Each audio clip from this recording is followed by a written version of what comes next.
wish you could learn Japanese with the things you actually enjoy? Then you are in the right place, because today I will teach you Japanese with the creature collector game Palworld. Don't worry though, it won't be a dry vocabulary drill, as I will not only show you the meaning of the words, but I will also help you with understanding sentence structures, remembering some of the kanji, pointing out important things about the language, and stuff like that. Here is some basic info about this video. You can pause here if you want to read it. And now, hajimemashou. I have set the word to the basic settings and made my character, but I will skip these basics because in this series I want to focus more on the word itself, the pals, or to be more exact, paru, that you can catch, their abilities, the resources you can collect, and stuff like that. When we woke up on this strange beach, we were greeted by these pals, and to my surprise, an English text. I panicked for a second, thinking I hadn't changed my game's language, but then this popped up. Main mission, 大鷲の像を起動する. Let's dissect this phrase, because we will probably see this quite often, as this is the fast travel system in the game. 大鷲 is usually translated as Great Eagle.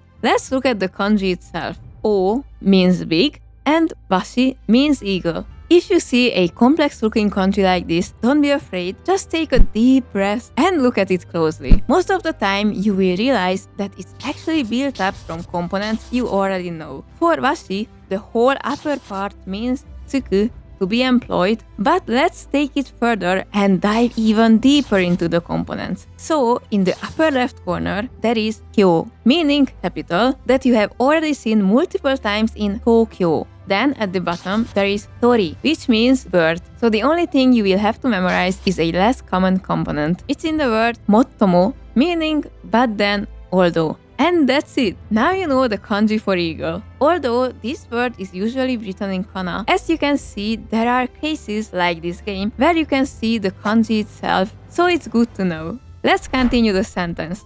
No is the particle that connects the two nouns. Zo means statue. Be careful not to mix this up with the other zo, which means elephant. The best way you can memorize which is that statue has the person radical on the left side. So just think about how a statue can be both an elephant and a human, while an elephant can never be a human. Sorry zo to shatter your dreams. Anyway, let's continue with o, the particle marking the object. And the last word is hidou suru, to activate, to start up electrical or mechanical things. So together, 大鷲の像を起動する, activate the great eagle statue. And we did just that. ファストトラベル解放. 解放する normally means things like to release, to set free. In video game context, it's the equivalent of the English unlock. Now, let's speak with this mysterious person. Okay, apparently she talks a lot. And I really want to get into catching pals in this episode, so let's only read the important bit. そうだ、君、その端末を貸してくれないか? The first sentence is nothing interesting, so let's start dissecting the second sentence word by word. その端末を貸してくれないか?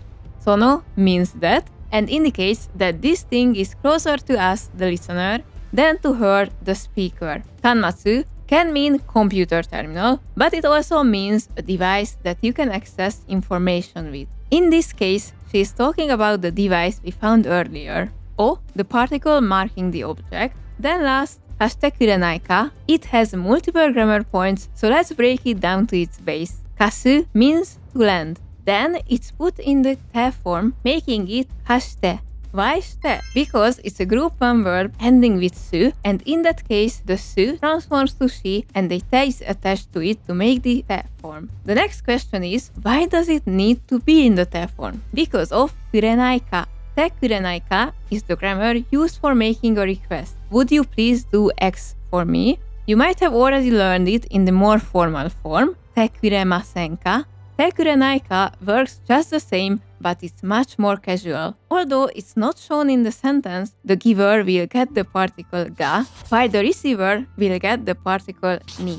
So if it had been included in the sentence, it would look like this. 君が私にその端末を貸してくれないか? Would you please lend me that device? We hand it to her. Then, 彼女は端末を手に取り、テキパキと作業を始めた。彼女は端末を手に取り isn't too hard, so let's just translate it. She takes the device in her hand. Wait, why is it 手に取り? Did they forget to add the te to connect the two sentences? Or did they forget the masu? It's neither. It's actually another way to connect two sentences the same way we can connect them with the te form. However, it is much more formal and it's used a lot in writing. So to make these kind of sentences, just cut off the masu from the masu form of the verb, put a comma after it, and then you are set. Then comes the second part of the sentence, teki paki to sagyou wo hajimeta. Teki paki is actually an onomatopoeic word. Let me explain what that is, because we will encounter a lot of them in this game. So an onomatopoeia is a word that tries to mimic the sound of the things it describes. Japanese has a lot of these, not just for mimicking sounds, but feelings, textures, and all kinds of things. Usually, it's not that easy to translate them to other languages, as they tend to have fewer of these kinds of words. A great example for an onomatopoeia that you have probably already heard is doki doki, which they use when one's heart is beating fast. By the way, if you like the video so far, please consider subscribing. Thank you. Now back to teki paki to. It means to do something quickly, briskly, or it's also sometimes translated to efficiently. Let's see what she did. Teki paki to sagyou wo hajimeta. Began the work or the task. So imagine that as we hand her the tanmatsu, we see that she instantly starts pressing some buttons on it. Let's look at the sentence all in all. 彼女は端末を手に取り、テキパキと作業を始めた. She took the device in her hand and started working quickly. It seems like she is done. 君の端末にサバイバルガイドをインストールした. She installed the survival guide for us, so it's time to move on. As you can see, the pals have some unique Japanese names, so they are not the same as their English ones at all. I will explain the pals' names when we actually catch them. By the way, I love how these two Tamakoku are staring at me. Anyway, we don't have any Parusphere, so let's start looking for one while I'm also completing the tutorial. I last played Palworld around when it first came out, so please forgive me for being really lost about everything. After briefly exploring the area and gathering a few mokuzai, Parugium no kakera, and akai berry, I have finally found a Parusphere. I was thinking about catching this chorozo, but figured that we should probably start with the more basic paths, so this mokoron became my perfect target. Yay, we did it! Let's see what we can see on the screen when we catch a haru. Hajimete hokaku shita. If I tell you that hajimete means for the first time, could you guess what hokaku shita means? Yes, it means to capture. So you have captured this pal for the first time. By the way, the first kanji in hokaku means to capture, while the second means to seize, to get. So the kanji really tries to point out that this word means to capture. Now let's continue with the info card of the paru we captured. Here we see its name, Mokoron. At first glance, it might seem like it has no meaning, but it's actually a wordplay which is really common in Japanese games. The first part is from Moko Moko, which means fluffy in a very dense and lumpy way. So if you look at sheep's wool, or in our case, Mokoron, you can see what I mean. The second part is probably from Korokoro, which they use for things that roll and also for things that are round and chubby in a cute way, just like Lamball. Now that we got this sorted out, let's continue with the past description. 坂道を歩いていると自然と転がってしまう。その上、目が回って動けなくなるので簡単に仕留められる食物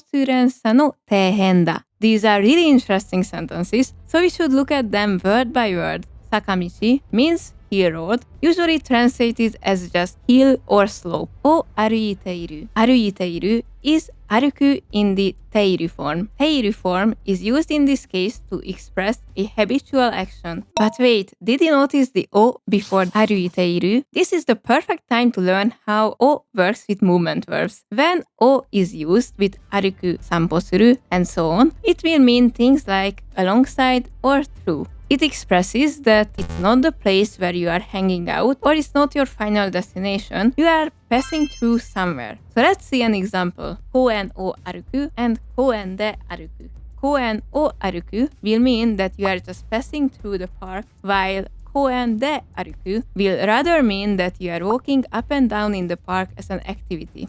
Although there is no up or down specified in the Japanese text, we will translate 坂道を歩いている as walking down the hill to to make the English translation a bit more natural and to emphasize how the O particle works. Let's continue with to. If to is attached to a word's dictionary form or knife form, it will mean when A happens, then B. It has the underlying meaning that something happens naturally and instantly. It happens because it needs to happen. You can't really impact it. Now comes the second part of the sentence. 自然と転がってしまう. The literal translation of 自然と is nature plus to particle that makes an adverb of a noun. Together, they will mean naturally or spontaneously. Now let's move on to 転がってしまう. 転がう means to roll, to tumble, and it's in the form てしまう. てしまう is actually one of my favorite grammar points for some reason. It means two things.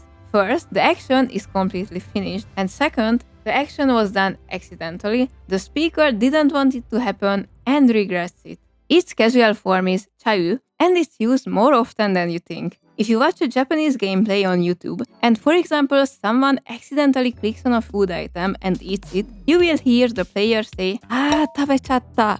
Now we know everything we need, so let's translate the sentence. 坂道を歩いていると自然と転がってしまう. When they walk down a hill, they naturally end up rolling down. Now let's read the next one. その上、目が回って動けなくなるので簡単に仕留められる食物連鎖の底辺だ. What could this mean? Write your translations in the comments, and in the next video, we will start off by discussing this sentence. If there is a mistake that comes up frequently, I will especially focus on explaining that part. If you want to see more videos like this, or if you found it helpful, please subscribe and leave a like or a comment. It helps my channel grow, and also, I would love to see if this kind of language learning content is your cup of tea. Thank you very much for watching. I will see you in the next one. またね!